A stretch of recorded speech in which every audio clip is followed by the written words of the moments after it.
how we got here. 7 years ago, I originally thought Curls in the Hood was going to be a podcast. But, you know, my soul knew that we didn't need any more podcast mics. Manuka with curl cream. I'm not really a big Shea Moisture fan. In full transparency, I got that product as a part of my Essence Festival Beauty Carnival VIP bag. What I'm struggling to open now is my Camille Grow Grease. I'm a water and hair grease girly still. So I knew the name was fire as soon as I thought of it. And so, you know, I immediately locked down the IP. I bought my website name, my domain name. I locked down all of the associated platforms, right? My Twitter, my Instagram, whatever. But I did not have any idea what I wanted it to be. And at that point, I was still toying with like, do I try to go the influencer route? Because I spent all of my career behind the camera, so to speak, or behind the scenes, back of house, me sharing my personality, my outfit of the days or whatever, I wasn't really comfortable with that. Low key still am not. That barrier of entry into the fashion world is high, sky high. Okay. And so I wanted to help use my expertise and my network and my resources to kind of lower that barrier a little bit. So I used Curls in the Hood to just kind of advertise for the course, right? So it was just one newsletter that came out one time. I think it was June of, or maybe June, or maybe it was August. Maybe it was like back to school. It was back to school. So it was like August of 2020. And that was it. Never to be heard of again. And crazy is because during that time, I was getting asked to speak on panels. I had did a panel at Cornell with Constance White.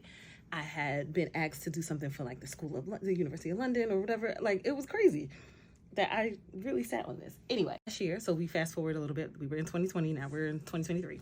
A book called The Artist Way. And it really, I started the Artist Way. I stopped drinking, and I was juicing at the time. So I just kind of jumped off a cliff. 30 days into my, fasting, written meditation, whatever, the Barbie movie comes out. I make a YouTube video showing my 90s haul of all my Barbies. It gets like over 1,000 views in a day. I was like, oh, maybe there's something here. 30 days later, I revisit the idea of Curls in the Hood. I hit up my homie, Jada, and I'm like, bro, like, I want to bring this back. She was fully on board. She wrote the very first article in Curls in the Hood. Curls in the Hood really exists to be a space for Black women to become, to create a space where you can be all of yourself at one time. I think multi-hyphenate, multi-passionate people scare folks.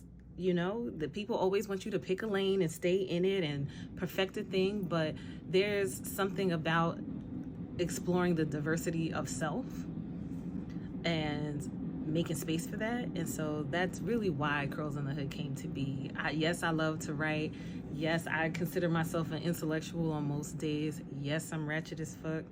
Yes, I love fashions, and my line sisters always joke that I'm Whitley Gilbert.